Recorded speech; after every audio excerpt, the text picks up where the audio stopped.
ओम शांति। रूहानी भाइयों और बहनों, आज की इस ज्ञान चर्चा में आपका स्वागत है। आज की मुरली का गीत है, बदल जाए दुनिया न बदलेंगे हम, तुम्हारी कसम। बदल जाए दुनिया न बदलेंगे हम, तुम्हारी कसम। तुम्हारे है जब तक के दम में है दम, तुम्हारी कसम। आज की चर्चा की शुरुआत एक बहुत शक्तिशाली विचार से करते हैं। सत्य की नाव हिलेगी लेकिन डूबेगी नहीं। हम सब जानते हैं कि जीवन में, हमारे रिश्तों में कितनी ही मुश्किलें आती हैं, कितनी उथल-पुथल होती है। पर अगर हम सच्चाई के रास्ते पर हैं, पवित्रता के आधार पर खड़े हैं, तो शायद थोड़ी देर के लिए लड़खड़ा जाएं, पर अंत में जीत तो हमारी ही होनी है। आइए, इसी प्रेरणा के साथ आज 7 फरवरी शनिवार की मुरली के सार को समझते हैं। आज त्रिकालदर्शी यानी तीनों कालों को जानने वाले शिव बाबा हम मीठे बच्चों से कहते हैं, मीठे बच्चे, बुद्धि में स्थायी एक बाप की ही याद रहे तो ये भी अहो सौभाग्य है। मतलब आज की भागदौड़ भरी दुनिया में जहाँ हमारा मन एक साथ 10 जगहों पर होता है, बिल्कुल। काम का तनाव, परिवार की चिंताएं, फिर ये सोशल मीडिया का शोर, ऐसी हालत में अगर हम अपनी बुद्धि को, अपने मन को सिर्फ एक परमात्मा, एक स्थिर शक्ति पर टिका पाते हैं, तो बाबा कहते हैं कि ये किसी लॉटरी लगने से भी बड़ा सौभाग्य है। ये कोई साधारण बात नहीं है। और बाबा मुरली में सबसे पहले इसी एकाग्रता और याद के महत्व पर बहुत जोर देते हैं। उन्होंने एक सगाई का बहुत ही सुंदर उदाहरण दिया है। जैसे एक स्त्री और पुरुष सगाई में एक दूसरे के साथ रहने का वायदा करते हैं, वैसे ही हमने ईश्वर के साथ एक रूहानी सगाई की है, एक प्रतिज्ञा की है। लेकिन जैसे दुनिया में रिश्ते टूट जाते हैं, कई बार हम भी उस एक वायदे को भूलकर दुनिया की 1000 चीजों में मन लगा लेते हैं। हाँ, और यहीं पर बाबा मन की स्थिति का एक बहुत ही प्रैक्टिकल विश्लेषण करते हैं। वो कहते हैं कि जो अनुभव मधुबन में बाप के सम्मुख बैठकर होता है, वो सेंटर पर या घर पर नहीं हो सकता। अच्छा, क्यों? क्योंकि मधुबन में बुद्धि में रहता है बाबा आया के आया। वो एक जीवंत उपस्थिति का एहसास होता है। हाँ। जबकि बाहर बुद्धि में क्या रहता है? बाबा की मुरली आई के आई। अच्छा। तो ये सम्मुख होने का फर्क है। ये ठीक वैसे ही है जैसे मान लीजिए आप किसी से वीडियो कॉल पे बात कर रहे हैं। हाँ। और उनके सामने बैठकर उनका हाथ पकड़कर बात कर रहे हैं। जमीन आसमान का अंतर होता है ना। हाँ, बिल्कुल। वो ऊर्जा, वो एहसास ही अलग होता है। और ये सिर्फ यहाँ की बात नहीं है। बाबा एक सार्वभौमिक सत्य बताते हैं कि किसी भी सत्संग में सबका ध्यान गुरु पर नहीं होता। किसी को पति याद आता है, किसी को बच्चे, किसी को अपने अधूरे काम की चिंता सताने लगती है। बुद्धि तो एक सेकंड में यहां से वहां भागती रहती है। बिल्कुल, ये तो हम सबने अनुभव किया है। हाँ, हम बैठते तो हैं ध्यान लगाने, पर मन अतीत की गलतियों और भविष्य की चिंताओं में ही गोते लगाता रहता है। एकदम सही। मुझे याद है शुरू में जब मैं ध्यान में बैठती थी, तो बाबा को याद करने की जगह मुझे कल की मीटिंग में क्या बोलना है और बाजार से क्या लाना है, यही सब याद आता था। सबके साथ होता है। ये बहुत स्वाभाविक है और इसीलिए बाबा इसे अहो सौभाग्य कहते हैं। क्योंकि जब बुद्धि सच में एक शिव बाबा की याद में टिक जाती है ना, तो इसका हमारे निजी जीवन पर, हमारे रिश्तों पर चमत्कारी असर पड़ता है। कैसे? जब हमारा मन एक स्थिर और शक्तिशाली स्रोत से जुड़ा होता है ना, तो हम अपने रिश्तों में भी ज्यादा शांत हो जाते हैं, ज्यादा प्यार करने वाले और स्थिर बन जाते हैं। वो जो छोटी छोटी बातों पर चिड़चिड़ाहट होती है, गुस्सा आता है, वो धीरे धीरे कम होने लगता है। सहनशीलता अपने आप बढ़ जाती है। अच्छा, तो ये तो हुई आंतरिक स्थिति की बात। पर सवाल ये उठता है कि जिन बच्चों को सच में ये ज्ञान समझ में आता है और जिन्हें सेवा करने का शौक होता है, उनकी बाहरी निशानी क्या है? हम उन्हें पहचाने कैसे? वो कहते हैं कि ऐसे बच्चे मुख से ज्ञान सुनाए बिना रह ही नहीं सकते। अच्छा। हाँ, उन्हें रूहानी नॉलेज सुनाने में एक अलग ही नशा, एक अलग ही खुशी महसूस होती है। वो तो इसी खुशी में नाचते रहते हैं। और फिर बाबा एक बहुत शक्तिशाली मुहावरा इस्तेमाल करते हैं। कौन सा? वो कहते हैं वो अपनी हड्डी हड्डी रूहानी सेवा में स्वाहा कर देते हैं। हड्डी हड्डी स्वाहा करना, ये तो सुनने में बहुत तीव्र लगता है। इसका मतलब तो ये हुआ कि सेवा उनके लिए कोई पार्ट टाइम काम नहीं, बल्कि उनका स्वभाव बन जाती है, उनकी सांसों में बस जाती है। बाबा यहाँ 2 तरह की सेवा का जिक्र करते हैं, एक जिस्मानी हड्डी सर्विस और दूसरी रूहानी हड्डी सर्विस। इन दोनों में क्या फर्क है? देखिए, जिस्मानी सेवा भी बहुत महत्वपूर्ण है, जैसे भोजन बनाना, सेंटर की साफ सफाई करना, सबको आराम देना, ये सब शरीर से की जाने वाली सेवा है। लेकिन रूहानी हड्डी सर्विस वाला इन सब में रहते हुए भी उसका जो मुख्य ध्यान है वो आत्माओं को ज्ञान देने पर रहेगा। वो हर किसी में आत्मा देखेगा और उसे उसके पिता का परिचय देने के लिए तड़पेगा। वो इस ज्ञान धन को दान करके खुशी में नाचता रहेगा। और बाबा यहाँ ये भी स्पष्ट करते हैं कि दुनिया में जो शास्त्र आदि सुनाए जाते हैं वो रूहानी सर्विस नहीं है। क्यों नहीं है? क्योंकि वो आत्मा और परमात्मा का सच्चा परिचय नहीं देते।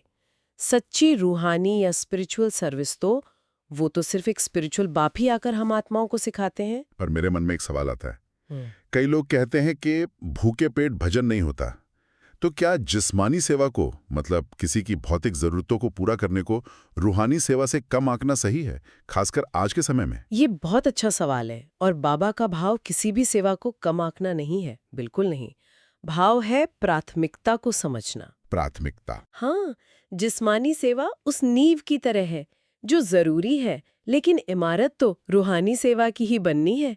किसी भूखे को भोजन कराना महान कर्म है, लेकिन उसे ऐसा ज्ञान देना जिससे वो जन्म जन्म के लिए तृप्त हो जाए, दुखों से मुक्त हो जाए, वो महानतम कर्म है। सही बात है। एक शरीर को पोषित करता है, दूसरा आत्मा को मुक्त करता है, इसलिए लक्ष्य रूहानी सेवा है। इसमें एक और खतरा भी तो हो सकता है। ज्ञान सुनाने में तो अभिमान भी आ सकता है कि देखो मुझे कितना ज्ञान है। तो इस अभिमान और सच्चे सेवा भाव में क्या फर्क है? बाबा इसकी भी निशानी बताते हैं। जिन्हें सच में सेवा का शौक होता है ना, वे अपने से बड़ों का, महारथियों का बहुत सम्मान करते हैं, उनसे हमेशा सीखते रहते हैं। अच्छा। उनमें देह अभिमान नहीं होता।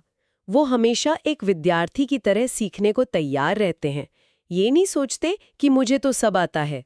जबकि अभिमानी व्यक्ति क्या करेगा? वो दूसरों से सीखना बंद कर देगा और अपनी ही महिमा चाहेगा। सच्चा सेवक बाप की महिमा करेगा। बाबा ऐसी बड़ी तस्वीर को, हमारी आत्मा की पूरी यात्रा को एक सीढ़ी के चित्र से समझाते हैं। बाबा समझाते हैं कि ये जो दुनिया का चक्र है, ये एक नाटक की तरह है। सतयुग त्रेता में, यानी इस नाटक के पहले आधे भाग में, आत्माएं सतोप्रधान और सतो रहती हैं, शक्तिशाली, पवित्र और सुख से भरपूर। तब कोई लड़ाई, दुख या बीमारी कुछ नहीं होता। रिश्ते सिर्फ और सिर्फ प्रेम और सम्मान पर आधारित होते हैं। फिर धीरे धीरे बैटरी डाउन होती जाती है, कलाएं कम होती जाती हैं और हम द्वापर और कलयुग में रजो और फिर तमो अवस्था में आ जाते हैं। और ये गिरावट अचानक नहीं होती। बाबा कहते हैं धीरे धीरे सीढ़ी उतरते जाते हो। बिल्कुल। आज दुनिया में रिश्तों में जो गिरावट है, धोखा, दुख, अशांति, वो इसी तमो प्रधान यानी पूरी तरह डिस्चार्ज हो चुकी आत्मा की अवस्था का नतीजा है। बाबा कहते हैं धीरे धीरे सीढ़ी उतरते हो, पर मुझे लगता है क्या आज की टेक्नोलॉजी, ये सोशल मीडिया, 24 घंटे की नेगेटिव न्यूज़, ये सब इस गिरावट को पहले से कहीं ज्यादा तेज नहीं कर रहे हैं? जैसे हम सीढ़ी से उतर नहीं रहे बल्कि लिफ्ट से नीचे आ रहे हैं। आपने बिल्कुल सही नब्ज पकड़ी है। ये टेक्नोलॉजी और सूचना का जो विस्फोट है ना, ये एक एक्सेलरेटर का काम कर रहा है। हर पल तुलना, ईर्ष्या, दिखावा और दूसरों से मान्यता लेने की होड़, ये सब आत्मा की बची खुची शक्ति को भी तेजी से खत्म कर रहे हैं। इसीलिए शायद अशांति और डिप्रेशन पहले से कहीं ज्यादा हैं। बिल्कुल। तो इस फ्री फॉल का उपाय क्या है? अब बाबा कहते हैं कि हमें जंप लगाना है, इस तमो प्रधान अवस्था से सीधे वापस सतो प्रधान बनना है। ये कैसे संभव है? इसका रास्ता सिर्फ एक है, एक बाप को याद करना और इस अंतिम जन्म में पवित्र बनना। ये एक तरह से आत्मा की, कह सकते हैं कि पूरी तरह से रिचार्जिंग है। बाबा चेतावनी भी देते हैं कि अगर पवित्र नहीं बनेंगे और बाप को याद नहीं करेंगे तो कर्मों का हिसाब किताब सजा के रूप में चुकतू करना पड़ेगा और नई दुनिया में पद भी ऊंचा नहीं मिलेगा। बाबा यहाँ दधीची ऋषि का मिसाल देते हैं, जिन्होंने सेवा के लिए अपनी हड्डियां दे दी। हाँ। इसका मतलब है दिन रात रूहानी सेवा में लगे रहना, देह भान से ऊपर उठकर मैं एक आत्मा हूं इस स्मृति में टिककर सेवा करना। ये सब व्यक्तिगत पुरुषार्थ की तरह लगता है, पर बाबा कहते हैं कि इसका असर सिर्फ हम पर नहीं बल्कि पूरे विश्व पर पड़ेगा। वो कहते हैं कि ये ज्ञान सिर्फ भारत के लिए नहीं, विलायत वाले भी सुनकर बहुत खुश होंगे। हाँ, क्योंकि किसी एक धर्म या संस्कृति का ज्ञान नहीं है ना, ये तो रचयिता और रचना का सार्वभौमिक ज्ञान है जो सिर्फ गॉड ही दे सकते हैं। सही बात है। ये तो सृष्टि के आदि, मध्य और अंत का सत्य है। जब दुनिया भर के लोगों को पता चलेगा कि अपने सच्चे पिता का परिचय पाकर और योग लगाकर उनके जन्म जन्म के विकर्म विनाश हो सकते हैं, तो वो भी पुरुषार्थ करेंगे। बिल्कुल, वो भी पुरुषार्थ करेंगे। बाबा कहते हैं कि नई दुनिया यानी स्वर्ग की स्थापना होने में देर नहीं लगती। ये बहुत आशावादी बात है, क्योंकि आज दुनिया की हालत देखकर तो लगता है कि इसे ठीक होने में सदियां लग जाएंगी। बाबा इसका भी एक बहुत आधुनिक उदाहरण देते हैं। वो कहते हैं कि जैसे आज साइंस से मिनटों में बड़े बड़े मकान बन जाते हैं, वैसे ही स्वर्ग की स्थापना भी बहुत जल्दी होगी। और यही साइंस वहां हमारे काम आएगी। हाँ, मतलब जो भी आविष्कार आज हो रहे हैं वो विनाश के बाद नई दुनिया में सुख के साधन बन जाएंगे। वहां प्रकृति के पांचों तत्व भी सतोप्रधान होंगे। कोई प्राकृतिक आपदा या उपद्रव नहीं होगा। सब कुछ अपने श्रेष्ठ रूप में काम आएगा। तो इस महान लक्ष्य को पाने के लिए, बाप की प्रत्यक्षता करने के लिए, बाबा आज की मुरली के सार के रूप में सफलता के कौन से प्रैक्टिकल टूल्स देते हैं? पहला है एकता। एकता का मतलब सिर्फ एक साथ रहना नहीं है। इसका गहरा अर्थ है एक दूसरे की राय को सम्मान देना। अगर मतभेद भी हो तो भी संगठन के हित में हाँ जी कहकर बात को संभालना और फिर अकेले में प्रेम से अपना विचार रखना। इससे संगठन में शक्ति आती है। बिल्कुल। और परिवार में भी अगर ये गुण आ जाए तो कलह ही खत्म हो जाए। सही बात है। दूसरा है स्वच्छता। ये तो हम सब जानते हैं। पर बाबा यहाँ सिर्फ तन की सफाई की बात नहीं कर रहे, वो मन की स्वच्छता पर जोर देते हैं। मन में किसी के लिए भी व्यर्थ या नकारात्मक संकल्प ना हो, किसी के प्रति ईर्ष्या, घृणा या जलन का कचरा ना हो। जहाँ मानसिक स्वच्छता होती है, वहाँ रिश्ते अपने आप पवित्र और सुंदर हो जाते हैं। बिल्कुल। तीसरा गुण है महीनता। ये शब्द थोड़ा गहरा है, इसका क्या अर्थ है? महीनता का अर्थ है ज्ञान की गहराई में जाना। सिर्फ ऊपर ऊपर से बातें सुनना नहीं, बल्कि हर बात के गहरे आध्यात्मिक रहस्य को समझना और उसे अपने जीवन में अनुभव करना। अच्छा, जैसे सिर्फ ये कहना नहीं कि मैं आत्मा हूँ, बल्कि उस आत्मिक स्वरूप की शांति और शक्ति को सच में महसूस करना। चौथा है मधुरता। ये तो रिश्तों के लिए अमृत जैसा है। अमृत ही है। हमारी वाणी में शहद जैसी मिठास होनी चाहिए। बाबा कहते हैं कड़वे बोल रिश्तों में ऐसी गांठ डाल देते हैं जो कभी नहीं खुलती, जबकि मीठे बोल टूटे हुए दिलों को भी जोड़ देते हैं।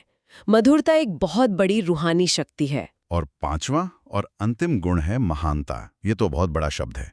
एक आम इंसान अपने रोजमर्रा के जीवन में महान कैसे बन सकता है? बाबा के लिए महानता का अर्थ कोई दुनियावी पद या प्रसिद्धि नहीं है। महानता हमारे मन, वाणी और कर्म तीनों की श्रेष्ठता में है। हमारी हर सोच, हर बोल और हर कर्म ऐसा हो जो दूसरों को प्रेरणा दे, किसी को दुख न दे। जैसे किसी को गिरते हुए देखकर हंसना नहीं, बल्कि उसे हाथ पकड़कर उठाना, ये महानता है। किसी के लिए मन में बुरा सोचने की बजाय उसके लिए शुभ भावना रखना, ये महानता है। ये पांचों गुण अपने आप में बहुत शक्तिशाली हैं। पर अगर कोई आज से ही अपने रिश्तों को बेहतर बनाने की शुरुआत करना चाहे, तो इन पांचों में से उसे सबसे पहले किस गुण पर ध्यान देना चाहिए और क्यों? ये बहुत ही व्यवहारिक सवाल है। वैसे तो पांचों एक दूसरे से जुड़े हैं, लेकिन अगर मुझे एक चुनना हो तो मैं कहूंगी मधुरता। मधुरता क्यों? क्योंकि इसका असर तुरंत दिखाई देता है। आप आज से ही मीठा बोलने का अभ्यास शुरू कर सकते हैं और आप देखेंगे कि आपके आसपास के लोगों का आपके प्रति व्यवहार तुरंत बदलने लगेगा। सही बात है। मधुरता एक दरवाजे की तरह है जो बंद दिलों को भी खोल देती है, और जब दिल खुलते हैं तो एकता, स्वच्छता और महानता को जीवन में लाना आसान हो जाता है। वाह! अब मुरली के अगले भाग में चलते हैं। बाबा हमें याद दिला रहे हैं कि हम साधारण आत्माएं नहीं, बल्कि स्वराज्य अधिकारी आत्माएं हैं। स्वराज्य अधिकारी? जी, अपने मन, बुद्धि और संस्कारों के मालिक। तो चलिए इस गहरी समझ को और विस्तार से जानते हैं। बाबा कहते हैं इस समय हम सभी स्वराज्य अधिकारी हैं। ये शब्द सुनने में बहुत भारी लगता है, स्वराज्य अधिकारी।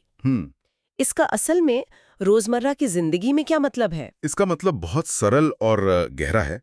इसका अर्थ है अपने ऊपर अपना राज्य। अपने ऊपर अपना राज्य? जी, हम अपने मन, बुद्धि, संस्कार और कर्मेंद्रियों के राजा हैं, उनके गुलाम नहीं। बाबा मुरली में एक बहुत ही कारगर युक्ति देते हैं। क्या युक्ति है? हम रोज कहते हैं मेरा मन, मेरी बुद्धि, मेरा शरीर, है ना? हम कभी ये नहीं कहते कि मैं मन हूं या मैं शरीर हूं। हाँ, ये तो सही है। तो जो भी चीज मेरी है, हम स्वाभाविक रूप से उसके मालिक हुए, उससे अलग हुए। ये सोचने का एक बिल्कुल नया नजरिया है। मतलब जिस पल हमने कहा मेरा मन आज बहुत अशांत है, उसी पल आपने खुद को मन से अलग कर लिया कि मैं आत्मा अपने मन को देख रही हूँ। जी, लेकिन असल जिंदगी में ऐसा होता नहीं है। मन हमें अपने साथ बहा ले जाता है। जैसे आपने कहा, ऑफिस में किसी से बहस हो गई, अब घर आकर भी घंटों तक वही बातें दिमाग में चलती रहती हैं। हम परिवार के साथ बैठना चाहते हैं, पर मन है कि उसी सीन को बार बार रिप्ले कर रहा है। उस समय तो वो मन ही मालिक बन जाता है। आपने बिल्कुल सही नब्ज पकड़ी है। यही तो गुलामी है। बाबा हमें इसी गुलामी से निकालकर स्वराज्य अधिकारी की सीट पर बिठाते हैं। अच्छा। और बाबा कहते हैं कि वर्तमान समय का ये स्वराज्य ही भविष्य के विश्व राज्य का आधार है। मतलब अगर आज हम अपने मन बुद्धि पर राज्य करना नहीं सीखते, तो भविष्य में विश्व पर राज्य कैसे करेंगे? इसलिए ये अभ्यास सिर्फ इस जन्म के लिए नहीं, बल्कि आने वाले कई जन्मों की नींव है। ये डबल अधिकार का नशा हमें सदा रहना चाहिए। ठीक है, तो ये लक्ष्य हुआ कि हमें स्वराज्य अधिकारी बनना है। लेकिन मालिक बनने की इस यात्रा को शुरू कैसे करें? इसका पहला कदम क्या है? अच्छा सवाल है। मुरली में बाबा इसका तरीका बताते हैं। बाबा बताते हैं कि स्वराज्य अधिकारी बनने का साधन है स्वमानधारी बनना। स्वमानधारी? जी। बाबा ने हम बच्चों को स्वमानों की बहुत सुंदर माला पहनाई है। जब हम उस माला के एक एक मनके को स्मृति में लाते हैं, तो हमारी स्थिति अपने आप ऊंची हो जाती है। ये बहुत दिलचस्प है। तो ये माला कैसी है? बाबा हमें मुरली में एक बहुत गहरा अभ्यास कराते हैं। वो कहते हैं 1 सेकंड में अपने अनादि स्वरूप में स्थित हो जाओ। परमधाम, वो आत्माओं की दुनिया जहां सिर्फ शांति और प्रकाश है, वहां हम एक चमकती हुई आत्मा अपने पिता परमपिता परमात्मा के साथ बैठे हैं। जैसे आकाश में अरबों सितारे हैं, पर कोई एक सितारा बहुत विशेष चमकता है, वैसे ही बाप के साथ होने के कारण हम मास्टर ज्ञान सूर्य बनकर विशेष चमक रहे हैं। शांति के सागर की किरणें हम पर पड़ रही हैं। इस स्वरूप का अनुभव करें। कोई संकल्प नहीं, कोई हलचल नहीं, सिर्फ शांति। ये अनुभव करना ही अपने आप में मन को शांत कर देता है। सारी दुनिया की भाग दौड़ से परे अपनी असल पहचान में टिक जाना। अब बाबा हमें इस यात्रा में आगे ले जाते हैं। इसी स्मृति से अब सृष्टि चक्र के आदि में, यानी सतयुग में आए, अपना देवता स्वरूप देखें। हमारा देवता स्वरूप? हाँ, सर्वगुण संपूर्ण, 16 कला संपूर्ण, वो दुनिया जहां दुख का नामो निशान नहीं, कोई भी अप्राप्ति नहीं है, इसलिए कोई इच्छा या कामना भी नहीं है। प्रकृति भी हमारी दासी है, मनचाही सेवा में हाजिर। तन में कोई रोग नहीं, मन में कोई शोक नहीं। ये हमारा ही स्वरूप था। इस स्वमान में स्थित होने से कितना नशा चढ़ता है कि मैं वो आत्मा हूं जो इस सृष्टि के सबसे श्रेष्ठ समय का सबसे श्रेष्ठ प्राणी, एक देवता थी। और ये सिर्फ कल्पना नहीं, बाबा कहते हैं ये हमारी असल कहानी है। बिल्कुल। यात्रा और आगे बढ़ती है। द्वापर युग में हमारा पूज्य स्वरूप है। सोचिए, जिन देवी देवताओं की हम आज मंदिरों में पूजा करते हैं, वो हम ही थे। अच्छा, अपने जड़चित्र को देखें। कितनी भावना और नियम प्रमाण से हमारी पूजा होती है। सुबह से शाम तक विधि विधान से स्नान, श्रृंगार, भोग, आरती। बाबा कहते हैं कि जैसी महिमा और पूजा हमारी होती है, वैसी किसी धर्मपिता या महान आत्मा की भी नहीं होती। ये भी हमारा एक महान स्वमान है। और अब संगम युग में यहाँ हमारा कौन सा स्वमान है? यहाँ तो हमारा सर्वश्रेष्ठ स्वमान है। स्वयं भगवान, हमारे पिता, हम बच्चों को पवित्रता की अविनाशी जायदाद देते हैं। पवित्रता की? जी, ये पवित्रता ही सर्व सुखों की खान है। और इसी पवित्रता के आधार पर हम मास्टर सर्वशक्तिमान बन जाते हैं। भगवान के बच्चे तो मास्टर भगवान हुए। ये इस समय का सबसे बड़ा स्वमान है। मास्टर सर्वशक्तिमान, यहीं पे वो सवाल आता है जो शायद हर किसी के मन में उठता है। बच्चे कहते हैं कि बाबा, आपने सर्व शक्तियां तो दी, सहन शक्ति, सामना करने की शक्ति, समेटने की शक्ति, लेकिन जब जरूरत होती है, हाँ, जब किसी शक्ति की जरूरत होती है तो वो समय पर काम में क्यों नहीं आती? कोई ऐसी परिस्थिति आई जहां सहन करना था लेकिन गुस्सा आ गया। बाद में याद आता है कि अरे, मुझे तो सहन शक्ति का प्रयोग करना था। ऐसा क्यों होता है? जी, बाबा मुरली में इसी सबसे महत्वपूर्ण गुत्थी को सुलझाते हैं। इसका कारण ये है कि हम उस समय मास्टर सर्वशक्तिमान के स्वमान की स्मृति की सीट पर नहीं होते हैं। सीट पर नहीं होते। हाँ, शक्तियां हमारे ऑर्डर पर तब काम करेंगी जब हम अधिकारी की सीट पर बैठे हों। इसे थोड़ा और आसानी से समझाइए। सीट पर बैठना मतलब क्या? बाबा एक बहुत अच्छा उदाहरण देते हैं। मान लीजिए एक डिस्ट्रिक्ट कलेक्टर है। जी जब वो अपनी कुर्सी पर अपने ऑफिस में बैठा है तो उसका एक ऑर्डर पूरे जिले को चला सकता है। जी लेकिन अगर वही कलेक्टर अपनी कुर्सी पर नहीं है और बाहर सड़क पर किसी को ट्रैफिक कंट्रोल करने का ऑर्डर देगा तो शायद कोई उसकी बात नहीं मानेगा। बिल्कुल, शक्ति उस व्यक्ति में नहीं, उसकी कुर्सी में, उसके अधिकार में है। वाह, वथक शक्तियां तो हमारे पास है, हम्म, लेकिन हम उन्हें ऑर्डर देने वाली सही सीट पर ही नहीं बैठे होते। सही ही पकड़ा आपने। तो वो सीट है स्वमान की स्मृति। बिल्कुल, बाबा यही कहते हैं कि जब भी कोई शक्ति का प्रयोग करना हो, पहले 1 सेकंड रुको, चेक करो, क्या मैं अपनी स्मृति की सीट पर हूं? क्या मैं स्वमान की सीट पर हूं? मान लीजिए आपको सहन करने की शक्ति चाहिए, तो परिस्थिति पर प्रतिक्रिया करने से पहले 1 सेकंड के लिए यह स्मृति लाएं, मैं मास्टर सर्वशक्तिमान आत्मा हूं। सहनशीलता का सागर मेरा पिता है, तो मैं मास्टर सहनशीलता का सागर हूं। अच्छा, इस स्मृति की सीट पर बैठते ही सहन करने की शक्ति आपकी दासी बनकर आपके ऑर्डर पर हाजिर हो जाएगी। शक्तियां हमारी दासी हैं, हम उनके मालिक हैं। बाबा चाहते हैं कि हम दिन में बार बार ये स्वमान की माला पहनने का अभ्यास करें। ये तो बहुत ही प्रैक्टिकल तरीका है। मतलब एक्शन और रिएक्शन के बीच में 1 सेकंड का पॉज लेकर अपने सीट पर सेट होना है। अब समझ में आया कि धारणा के लिए बाबा मुरली में जो मुख्य सार बताते हैं वो कितना जरूरी है। हाँ, अब आते हैं आज की मुरली से धारणा के मुख्य सार पर। ये वो होमवर्क है जो इस ज्ञान को हमारे जीवन का हिस्सा बनाता है। जी पहला पॉइंट है, सदा रूहानी सर्विस में तत्पर रहना है।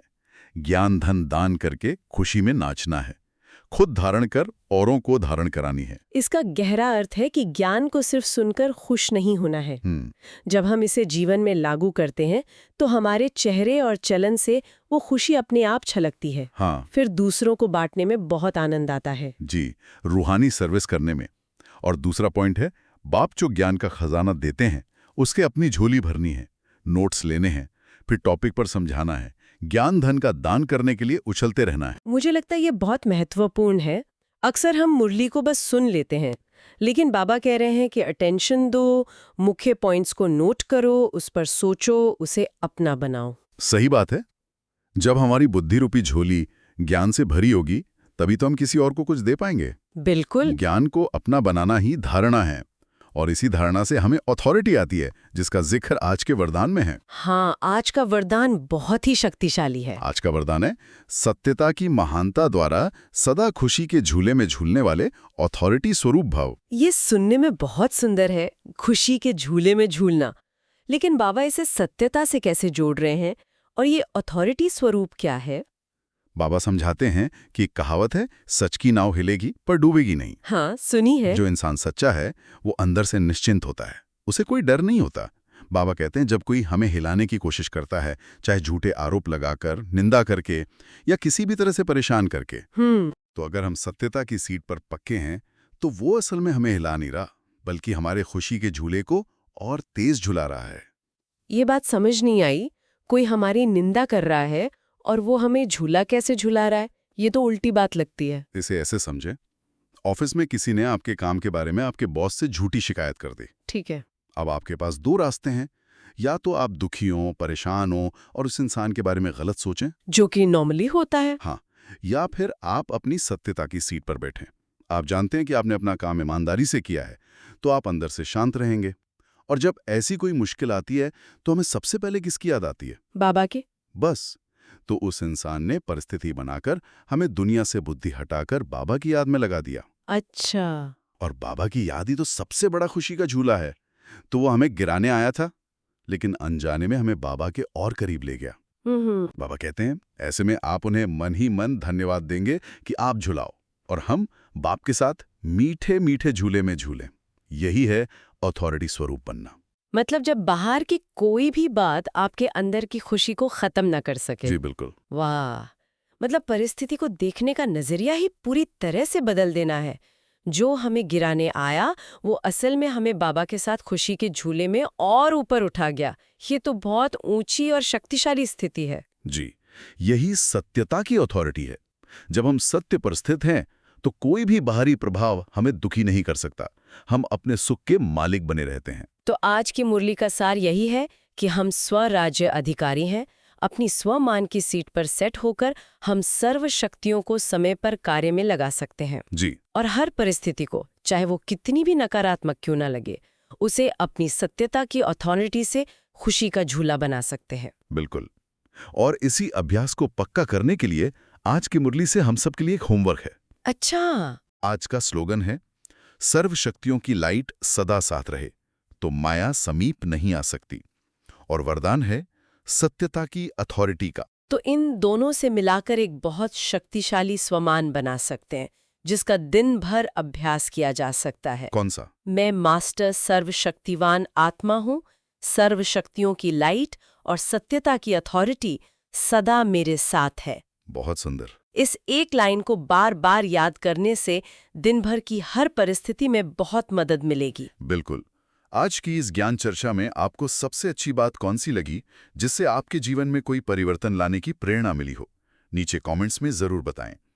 आपके अनुभव दूसरों को भी शक्ति देते हैं। हमारी टीम आपके लिए ये ज्ञान चर्चा लाने के लिए हर दिन कई घंटे मेहनत करती है।